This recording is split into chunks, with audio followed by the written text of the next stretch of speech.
शुभ संध्या पिला माने मु महाश्वेता महांती तुम मान स्वागत करुच्ची आमर ए1 ब्लूम एजुकेशन चैनल को पिला माने आमे या पूर्व क्लास रे तुमर जन्मभूमिर किछटा 1 नंबर प्रश्न उत्तर आउ 2 नंबर प्रश्न उत्तर आलोचना करि देथिले।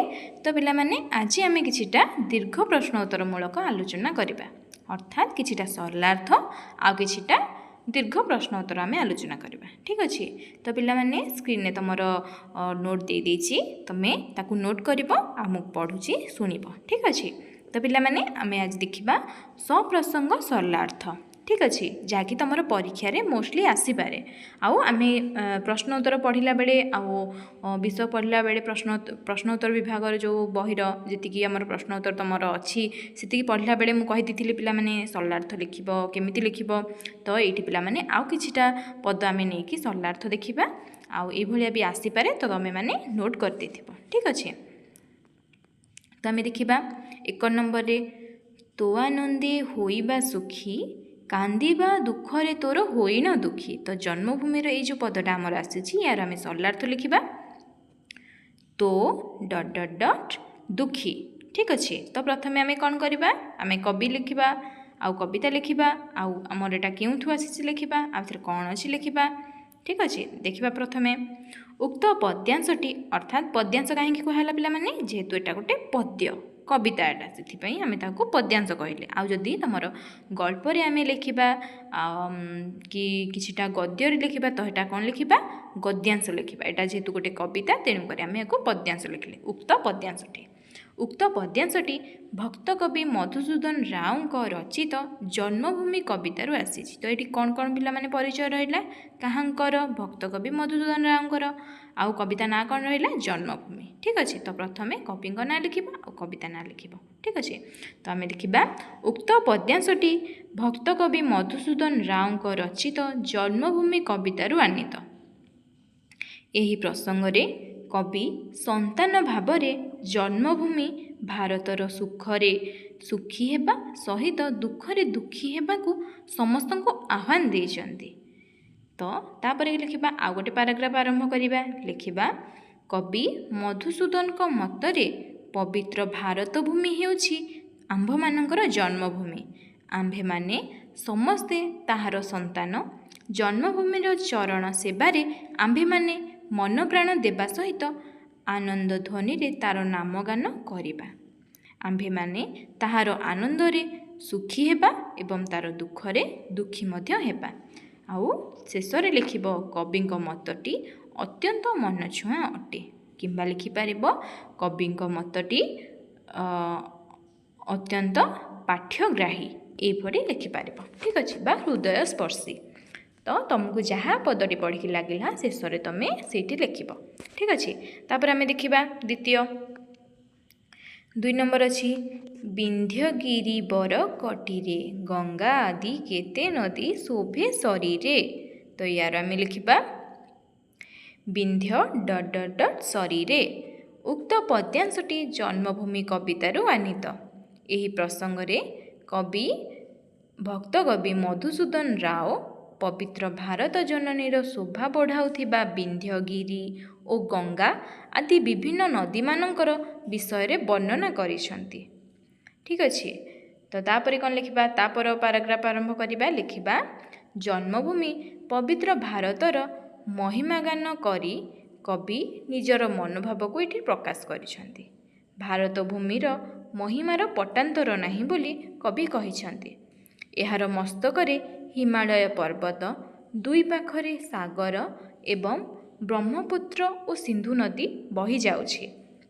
पाद पाद देश रे विराट महासागर विराजित होछि एवं कटिरे अर्थात अंटारे विंध्यगिरी सहित गंगा आदि अनेक नदी एहार शोभा बढ़ाउछन्ति।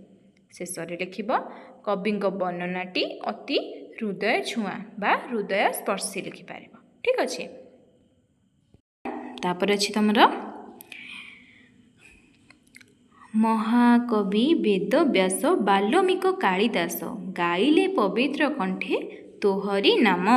तो पिला माने ए पदटार आम सरलार्थ बाहर करवा। लिखिबा महाकवि डट डट डट गुण। तो उक्त पद्यांशटी भक्त कवि मधुसूदन राव रचित जन्मभूमि कवितारू आनीत। ଏହି ପ୍ରସଙ୍ଗରେ ଜନ୍ମଭୂମି ଭାରତ ଭୂମିର ଗୁଣଗାନ କରିଥିବା ବ୍ୟାସ ବାଲ୍ମୀକି କାଳିଦାସଙ୍କ ସମ୍ପର୍କରେ କବି ଏଠି କହିଛନ୍ତି। ତ କାହା କାହା ସମ୍ପର୍କରେ କହିଛନ୍ତି?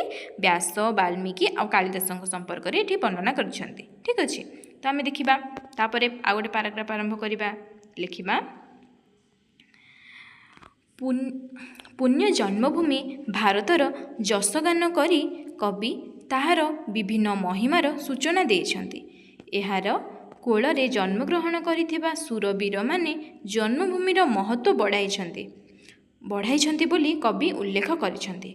ମହାକବି ବେଦବ୍ୟାସ ବାଲ୍ମୀକି କାଳିଦାସ ପ୍ରମୁଖ କବିଗଣ ପବିତ୍ର କଣ୍ଠରେ ଜନ୍ମଭୂମିର ଗୁଣ ଗାଇଥିବା ବିଷୟରେ କବି ବର୍ଣ୍ଣନା କରିଛନ୍ତି।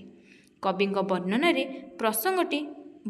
ପ୍ରସଙ୍ଗଟି ଖୁବ୍ ମନଛୁଆଁ ହୋଇପାରିଛି ବା କବିଙ୍କ ଏହି ବର୍ଣ୍ଣନାଟି ହୃଦୟସ୍ପର୍ଶୀ ହୋଇପାରିଛି। ଠିକ୍ ଅଛି। ତାପରେ 4 ନମ୍ବର ଦେଖିବା ସରଳାର୍ଥ। ନମଇମା ଭକତି ଭରେ ଅଧମ କ୍ଷମ ସୁତ ତୋ ଚରଣୀ। ତ ପିଲାମାନେ ୟାର ଆମେ ଦେଖିବା ନମଇ ... ଚରଣରେ। ତ ଆମେ ୟାର ସରଳାର୍ଥ ଲେଖିବା କ'ଣ? ଉକ୍ତ ପଦ୍ୟାଂଶଟି ଜନ୍ମଭୂମି କବିତାରୁ ଆନୀତ। ଏହି ପ୍ରସଙ୍ଗରେ ଭକ୍ତକବି ମଧୁସୂଦନ ରାଓ ଜନ୍ମଭୂମି ଭାରତ ପ୍ରତି ତାଙ୍କର ଭକ୍ତିଭାବର ପରିଚୟ ଦେଇଛନ୍ତି। ଏଠି କବି ତାଙ୍କର ଭକ୍ତିଭାବର ପରିଚୟ ଦେଇଛନ୍ତି, କାରଣ ନମଇ କରିଛନ୍ତି, ପ୍ରଣାମ କରିଛନ୍ତି ଜନ୍ମଭୂମିକୁ। ତ ତାପରେ କ'ଣ ଲେଖିଛନ୍ତି? ଭକ୍ତକବି ମଧୁସୂଦନ ରାଓ ଜନ୍ମଭୂମି ଭାରତ ଭୂମିର ଯଶଗାନ କରିବା ସହିତ ତାର ମହିମା ବର୍ଣ୍ଣନା କରିଛନ୍ତି। ଏହି ଭୂମିର ସନ୍ତାନ ଭାବରେ ସେ ସମସ୍ତଙ୍କୁ ଜନ୍ମଭୂମିର ସେବା ସହିତ ତାର ଗୁଣଗାନ କରିବାକୁ କହିଛନ୍ତି। ଜନ୍ମଭୂମିର ଶୋଭା ଶୂରବୀରମାନଙ୍କର ପବିତ୍ର ଗାନ, ମହାତ୍ମାମାନଙ୍କର ଭଗବତ ନାମ ପ୍ରଚାର ଓ ବୀର ନାରୀମାନଙ୍କର ମହତ୍ ଗୁଣ ବିଷୟରେ କବି ଏଠାରେ ସୂଚନା କରିଛନ୍ତି ଏ କବିତା ମାଧ୍ୟମରେ। ଠିକ୍ ଅଛି। ଆଉ କ'ଣ କହିଛନ୍ତି? ନିଜର ଭାରତ ଜନନୀଙ୍କର ଅଧମ ଅକ୍ଷମ ସୁତ ବୋଲି କହି ନିଜକୁ ଭାରତ ଜନନୀଙ୍କର ଅଧମ ଅକ୍ଷମ ସୁତ ବୋଲି କହି, ସୁତ ଅର୍ଥାତ୍ ପିଲାମାନେ ପୁତ୍ର, ଅଧମ ଅକ୍ଷମ ପୁତ୍ର ବୋଲି କହି ଭାରତ ଜନନୀର ପାଦରେ ତଳେ ନିଜର ଭକ୍ତିରେ ପ୍ରତିପାଦ ନିବେଦନ କରିଛନ୍ତି, ଅର୍ଥାତ୍ ଭକ୍ତିପୂତ ପ୍ରଣାମ ଜଣାଇଛନ୍ତି। ତ ଏଠି ବି ଆମେ ଲେଖିବା ଏହି ପ୍ରସଙ୍ଗଟି ମନଛୁଆଁ ଅଟେ। ତ ପିଲାମାନେ ତାପରେ ଆମେ ଦେଖିବା, ଆମେ ୟା ପୂର୍ବ କ୍ଲାସ୍ରେ ଯେମିତି 20ରୁ 30ଟି ଶବ୍ଦ ଭିତରେ ଆମେ ପ୍ରଶ୍ନ ଉତ୍ତର ଲେଖିଥିଲେ 2 ମାର୍କିଆ, ଏଠି ସେମିତି ଆମେ 5 ମାର୍କିଆ ପ୍ରଶ୍ନ ଉତ୍ତର ଲେଖିବା କି? ଠିକ୍ ଅଛି। ଯେମିତିକି ଏଠି ଦିଆହେଇଛି ଦୀର୍ଘ ଉତ୍ତରମୂଳକ ପ୍ରଶ୍ନ ଉତ୍ତର। ଠିକ୍ ଅଛି, ଦୀର୍ଘ ଉତ୍ତରମୂଳକ। ତ ପ୍ରତ୍ୟେକ ପ୍ରଶ୍ନର ଉତ୍ତର 50ଟି ଶବ୍ଦ ମଧ୍ୟରେ ଲେଖିବା। ଠିକ୍ ଅଛି। ଦେଖିବା ଆମେ ପ୍ରଥମ ପ୍ରଶ୍ନ। କବି ଭାରତ ଜନନୀର ଦୁଃଖ ସୁଖ ବିଷୟରେ କ'ଣ କହିଛନ୍ତି ବର୍ଣ୍ଣନା କର। ତ ୟାର ଉତ୍ତର ଲେଖିବା ଋଷିପ୍ରାଣ କବି ମଧୁସୂଦନ ରାଓ ଓଡ଼ିଆ ସାହିତ୍ୟର ଜଣେ ପରିଚିତ ପ୍ରତିଭା। ଜନ୍ମଭୂମି କବିତାରେ ସେ ଜନ୍ମମାଟିର ଯଶଗାନ କରିଛନ୍ତି। ଜନ୍ମଭୂମି ପବିତ୍ର ଭାରତର ଭୂମିର ସନ୍ତାନ ଭାବରେ ସେ ସମସ୍ତଙ୍କୁ ବିଚାର କରିଛନ୍ତି। ଜନ୍ମଭୂମିର ଶ୍ରୀଚରଣ ସେବାରେ ସମସ୍ତେ ମନପ୍ରାଣ ଦେବା ପାଇଁ କବି କହିଛନ୍ତି। ଜନ୍ମଭୂମିର ପବିତ୍ର ନାମକୁ ଆନନ୍ଦର ସହିତ ଗାନ କରିବା, ତାର ଆନନ୍ଦରେ ସୁଖୀ ହେବା ଏବଂ ତାର ଦୁଃଖରେ ଦୁଃଖୀ ହେବା ବିଷୟରେ କବି ଏଠାରେ ଉଲ୍ଲେଖ କରିଛନ୍ତି ବା କବି କହିଛନ୍ତି। ଠିକ୍ ଅଛି। ତାପରେ ଦ୍ୱିତୀୟ ପ୍ରଶ୍ନ ଦେଖିବା। ଜନ୍ମଭୂମି କବିତାରେ କବି କିଭଳି ଭାରତର ମହିମା ଗାନ କରିଛନ୍ତି ବୁଝାଇ ଲେଖ। ବାଗ୍ଦେବୀ ସରସ୍ୱତୀଙ୍କର ପରମ ସେବକ ଋଷି ପ୍ରତିମ ମଧୁସୂଦନ ରାଓ ଜଣେ ଯଶସ୍ୱୀ ଭକ୍ତ କବି। ଯଶସ୍ୱୀ ଭକ୍ତ କବି ଭାବରେ ଆମେ କାହାକୁ କୁହାଯାଇଛି? ମଧୁସୂଦନ ରାଓଙ୍କୁ। ଠିକ୍ ଅଛି। ତାପରେ ଦେଖିବା ଜନ୍ମଭୂମି କବିତାରେ କବି ଜନ୍ମଭୂମି ଭାରତର ଯଶ ଓ ଗୌରବ ସହିତ ତାର ମହିମା ଗାନ କରିଛନ୍ତି। ତାର ଯଶ ଗାଇଛନ୍ତି, ତାର ଗୌରବ ମଧ୍ୟ ଗାନ କରିଛନ୍ତି। କବିଙ୍କ ମତରେ ଭାରତର ମହିମାର ତୁଳନା ନାହିଁ। ତାର ମସ୍ତକରେ ହିମାଳୟ ପର୍ବତ ଶୋଭା ପାଉଛି। 2 ପାଖରେ ସାଗର ସହିତ ବ୍ରହ୍ମପୁତ୍ର ଓ ସିନ୍ଧୁ ନଦୀ ମଧ୍ୟ ବହିଯାଉଛି। ଭାରତର ପାଦଦେଶରେ ବିରାଜିତ ହୋଇଛି ମହାସାଗର। କଟି ଦେଶରେ ବିନ୍ଧ୍ୟଗିରି ରହିଥିବା ବେଳେ ଗଙ୍ଗା ଆଦି ଅନେକ ନଦୀ ତାର ଶରୀରରେ ଶୋଭିତ ହେଉଛନ୍ତି ବା ଶୋଭିତ କରୁଛନ୍ତି। ଠିକ୍ ଅଛି, ଦ୍ୱିତୀୟ ନମ୍ବର ପ୍ରଶ୍ନ ସରିଲା। ଏବେ ତୃତୀୟ ଦେଖିବା। କବି କାହିଁକି କାହାର ନାମକୁ ଆନନ୍ଦପୂର୍ଣ୍ଣ ଧ୍ୱନିରେ ଗାଇବା ପାଇଁ କହିଛନ୍ତି ଆଲୋଚନା କର। ତ ଏଠି କାହାର ଆଉ କାହିଁକି କହିଛନ୍ତି ଦେଖିବା। ଭକ୍ତ କବି ମଧୁସୂଦନ ରାଓ ଓଡ଼ିଆ ସାହିତ୍ୟରେ ଜଣେ ଋଷିପ୍ରାଣ ବ୍ୟକ୍ତି ଅର୍ଥାତ୍ ବିଶିଷ୍ଟ ବ୍ୟକ୍ତି। ସେ ଜନ୍ମଭୂମି କବିତାରେ ଜନ୍ମଭୂମି ଭାରତର ଯଶଗାନ କରିଛନ୍ତି। ସମସ୍ତେ ପବିତ୍ର ଭାରତ ଭୂମିର ସନ୍ତାନ ଭାବରେ ତାର ଶ୍ରୀଚରଣ ସେବାରେ ମନ ପ୍ରାଣ ଢାଳି ଦେବା ପାଇଁ କବି ମତ ପ୍ରକାଶ କରିଛନ୍ତି। ତାର ମାନେ ଆମେ ଜନ୍ମଭୂମି ପାଦ ତଳେ ନିଜକୁ ସମର୍ପି ଦେଇ ତାର ସେବା କରିବା ପାଇଁ କବି ଆହ୍ୱାନ ଦେଇଛନ୍ତି। ଆଉ କ'ଣ କରିଛନ୍ତି? ଜନ୍ମଭୂମିର ମହିମା ଗାନ ଓ ତାର ସେବା ପ୍ରତ୍ୟେକ ସନ୍ତାନର କର୍ତ୍ତବ୍ୟ ବୋଲି କବି ଏଠାରେ ବିଚାର କରିଛନ୍ତି। ଜନ୍ମଭୂମି ଭାରତର ଯଶକୀର୍ତ୍ତିପୂର୍ଣ୍ଣ ନାମକୁ ଆନନ୍ଦପୂର୍ଣ୍ଣ ଧ୍ୱନିରେ ଗାନ କରି ସନ୍ତାନ ହିସାବରେ ସମସ୍ତେ ନିଜକୁ ଧନ୍ୟ କରିବା ପାଇଁ କବି ଏଠାରେ କହିଛନ୍ତି। ଠିକ୍ ଅଛି, ତ ତାପରେ ଦେଖିବା। ତ ପିଲାମାନେ 4 ନମ୍ବର ଦେଖିବା। କେଉଁ ସୁର ବୀରମାନେ ଜନ୍ମଭୂମି ଭାରତ କୂଳରେ ଜନ୍ମିଥିଲେ ବୋଲି କବି ଉଲ୍ଲେଖ କରିଛନ୍ତି? ବୁଝାଇ ଲେଖ। ତ ଆମେ ଏହାର ଉତ୍ତର ଲେଖିବା। ଜନ୍ମଭୂମିର ଏଇଟା ଲେଖିବା। ଆଧୁନିକ ଓଡ଼ିଆ ସାହିତ୍ୟରେ ଭକ୍ତ କବି ମଧୁସୂଦନ ରାଓ ଜଣେ ଋଷିପ୍ରାଣ ବ୍ୟକ୍ତି। ଜନ୍ମଭୂମି କବିତାରେ କବି ଜନ୍ମଭୂମି ପବିତ୍ର ଭାରତ ଭୂମିର ଯଶଗାନ କରିଛନ୍ତି। ଭାରତ ଜନନୀ କୋଳରେ ଜନ୍ମଗ୍ରହଣ କରିବା ଅନେକ ସୁର ଓ ବୀରମାନଙ୍କର ସମ୍ପର୍କରେ ବର୍ଣ୍ଣନା କରି କବି ଭାରତର ଗୌରବକୁ ବଢ଼ାଇଛନ୍ତି।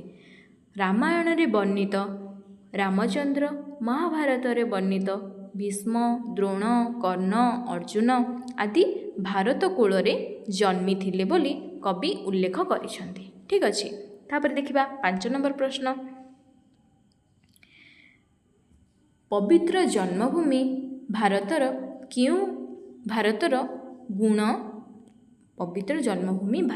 ଗୁଣ କେଉଁମାନେ ଗାନ କରିଥିଲେ ବୋଲି ପଠିତ କବିତାରେ ବର୍ଣ୍ଣନା କରାଯାଇଛି, ଉଲ୍ଲେଖ କର। ତ ଦେଖିବା ଆମେ ଉତ୍ତର।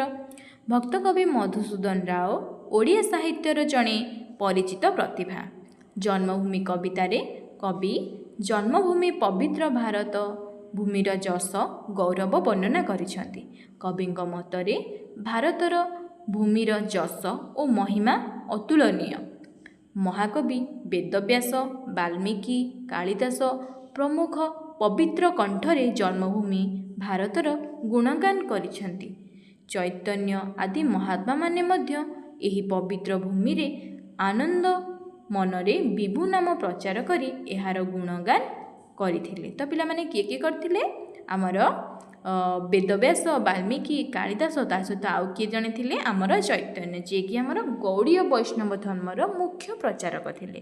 ଯିଏକି ଆମର ଶ୍ରୀକୃଷ୍ଣଙ୍କୁ ଜଗନ୍ନାଥଙ୍କୁ କାହା ସହିତ କେଉଁ ଭାବରେ ବର୍ଣ୍ଣନା କରିଥିଲେ? ଜଗନ୍ନାଥଙ୍କୁ ଆମର ଶ୍ରୀକୃଷ୍ଣ ଭାବରେ ବର୍ଣ୍ଣନା କରିଥିଲେ। ଠିକ୍ ଅଛି, ଶ୍ରୀକୃଷ୍ଣଙ୍କ ଅବତାର ଭାବରେ ସେ ଗ୍ରହଣ କରିନେଇଥିଲେ, ଯେଉଁଥିପାଇଁ ତାଙ୍କର ଯେଉଁ ପ୍ରଚାର ଧର୍ମ ଥିଲା ତାହାକୁ ଆମେ ଗୌଡ଼ୀୟ ବୈଷ୍ଣବ ଭାବରେ ଧରିଥିଲେ। ଠିକ୍ ଅଛି, ଆଉ ବି ଗୋଟେ ବୈଷ୍ଣବ ଥିଲେ। କିଏ ଥିଲେ? ଆମର ଉତ୍କଳୀୟ ବୈଷ୍ଣବ, ଯିଏକି ଜଗନ୍ନାଥ ଦାସ, ବଳରାମ ଦାସ ଏମିତି ପଞ୍ଚସଖା ଥିଲେ, ଯିଏକି ଆମର ଶ୍ରୀ ଜଗନ୍ନାଥଙ୍କୁ ଆମର କେଉଁ ରୂପରେ ଧରିଥିଲେ?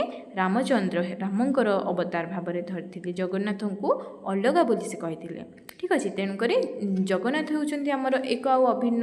ସେ ହେଉଛନ୍ତି ଶ୍ରୀକୃଷ୍ଣ, ସେ ହେଉଛନ୍ତି ରାମ, ସେ ହେଉଛନ୍ତି ଜଗନ୍ନାଥ, ଆଉ ସେ ହେଉଛନ୍ତି 10 ଅବତାରୀଧାରୀ। ସେଥିପାଇଁ ଏଠି ଗୌଡ଼ୀୟ ବୈଷ୍ଣବ ଆମର ଚୈତନ୍ୟ ଯେତେବେଳେ ଶ୍ରୀକୃଷ୍ଣ ଭାବରେ ଜଗନ୍ନାଥଙ୍କୁ ଆରାଧନା କରୁଥିଲେ, ସେହି ସମୟରେ ଆମର ରାମଚନ୍ଦ୍ର ବା ରାମ ଭାବରେ ଆମର ଜଗନ୍ନାଥଙ୍କୁ ଆମର ଉତ୍କଳୀୟ ବୈଷ୍ଣବମାନେ ଗ୍ରହଣ କରିଥିଲେ। ଠିକ୍ ଅଛି, ଏଇଟା ପିଲାମାନେ ତୁମେ ବଡ଼ ହେଲା ପରେ ଜାଣିବ। ଠିକ୍ ଅଛି, ତାପରେ ଆମେ ଦେଖିବା 6ଠ ପ୍ରଶ୍ନ। ଜନ୍ମଭୂମି କବିତାରେ କବି କେଉଁଭଳି ନାରୀମାନଙ୍କ ବିଷୟରେ ବର୍ଣ୍ଣନା କରିଛନ୍ତି? ବୁଝାଇ ଲେଖ। କେଉଁଭଳି ନାରୀମାନଙ୍କ ବିଷୟରେ ବର୍ଣ୍ଣନା ହେଇଛି ଆମେ ଦେଖିବା। ଭକ୍ତ କବି ମଧୁସୂଦନ ରାଓ ଓଡ଼ିଆ ସାହିତ୍ୟର ଜଣେ ଋଷିପ୍ରାଣ ପ୍ରତିଭା। ଯେମିତିକି ଆମେ ପ୍ରଥମ ସବୁ ଲଙ୍ଗ କ୍ୱେଶ୍ଚିନ୍ ପ୍ରଥମେ ଆମେ ଏଇଭଳିଆ ଲେଖିବା, ଯେମିତିକି ଆମେ କବିଙ୍କୁ ଶ୍ରେଷ୍ଠ ବୋଲି କିଛିଟା ଲେଖିବା, ମାନେ ଯେମିତି ଭକ୍ତକବି ମଧୁସୂଦନ ରାଓ ଓଡ଼ିଆ ସାହିତ୍ୟର ଜଣେ ଋଷିପ୍ରାଣ କବି। ଯେମିତି ୟା ପୂର୍ବରେ କ'ଣ ଥିଲା, ଭକ୍ତକବି ମଧୁସୂଦନ ରାଓ ଓଡ଼ିଆ ସାହିତ୍ୟର ଜଣେ ସୁପରିଚିତ ପରିଚିତ ପ୍ରତିଭା। ତ ସେହିପରି ଆଗେ ଆମେ କବିଙ୍କ ପରିଚୟ, ତାପରେ କବିତା ପଢ଼ିବା। ଠିକ୍ ଅଛି। ତାପରେ କ'ଣ ଅଛି, ଜନ୍ମଭୂମି କବିତାରେ କବି ଜନ୍ମଭୂମି ଭାରତବର୍ଷର ଯଶଗାନ କରିଛନ୍ତି। ଭାରତ ଭୂମିରେ ବା ଭାରତ ଭୂମିର କୋଳରେ ଜନ୍ମଗ୍ରହଣ କରିଥିବା ଅନେକ ପୁଣ୍ୟବତୀ, ପତିବ୍ରତା ସତୀ, ବୀର ନାରୀ ଓ ବୀର ଜନନୀ ଭଳି ନାରୀମାନଙ୍କ ବିଷୟରେ ସେ ଉଲ୍ଲେଖ କରିଛନ୍ତି। କାହା କାହା ବିଷୟରେ ଉଲ୍ଲେଖ କରିଛନ୍ତି? ମେୱାରର ରାଣୀ ପଦ୍ମିନୀ, ସତ୍ୟବାନଙ୍କ ପତ୍ନୀ ସାବିତ୍ରୀ, ରାମଚନ୍ଦ୍ରଙ୍କର ପତ୍ନୀ ସୀତା, ଗଣ୍ଡୱାନାର ରାଣୀ ଦୁର୍ଗାବତୀଙ୍କ ଭଳି ବୀର ରମଣୀମାନଙ୍କର ବିଷୟରେ କବି ଜନ୍ମଭୂମି କବିତାରେ ବର୍ଣ୍ଣନା କରିଛନ୍ତି। ଠିକ୍ ଅଛି। ତାପରେ 7 ନମ୍ବର ଦେଖିବା, ପଠିତ କବିତାରେ କବି କିଭଳି ଜନ୍ମଭୂମି ଭାରତ ଭୂମି ପ୍ରତି ନିଜର ଭକ୍ତି ଜଣାଇଛନ୍ତି ବର୍ଣ୍ଣନା କର। ଋଷିପ୍ରାଣ ଭକ୍ତ କବି ମଧୁସୂଦନ ରାଓ ବାଗ୍ଦେବୀ ସରସ୍ୱତୀଙ୍କର ବରପୁତ୍ର। ଜନ୍ମଭୂମି କବିତାରେ କବି ଭାରତ ମାତାର ଯଶଗାନ କରିବା ସହିତ ନିଜର ଭକ୍ତି ଜଣାଇଛନ୍ତି। ସନ୍ତାନ ଭାବରେ ଜନ୍ମଭୂମିର ସେବା କରିବା, ତାର ନାମଗାନ କରିବା, ଦୁଃଖ ସୁଖରେ ଦୁଃଖୀ ଏବଂ ସୁଖୀ ହେବାକୁ କବି ମତ ପ୍ରକାଶ କରିଛନ୍ତି। ନିଜକୁ ଅଧମ ଅକ୍ଷମ ସୂତ ବୋଲି କହି ଭାରତ ଜନନୀର ପାଦରେ ଭକ୍ତିପୂତ ବା ଭକ୍ତିରେ ପ୍ରଣାମ ଜଣାଇଛନ୍ତି। ତ ଠିକ୍ ଅଛି ପିଲାମାନେ, ଏଇଠି ପିଲାମାନେ ତମର ଦୀର୍ଘ ପ୍ରଶ୍ନ ଉତ୍ତର 7ଟି ଆମେ ଆଲୋଚନା କଲେ, ଆଉ ସରଳାର୍ଥ ଆମେ 4ଟି ଆଲୋଚନା କଲେ, ଯାହାକି ତମର ପ୍ରଶ୍ନ ଉତ୍ତର ବାଦେ ତମେ ଏତିକି ପଢ଼ିପାରିବ, ଯାହାକି ତମର ଯେଉଁ ହାପିଏଲି ଅର୍ଦ୍ଧବାର୍ଷିକ ପରୀକ୍ଷା ହେବ, ବାର୍ଷିକ ପରୀକ୍ଷାରେ ଆସିପାରେ। ତ ତମେ ପିଲାମାନେ ଆରାମସେ ଲେଖିପାରିବ।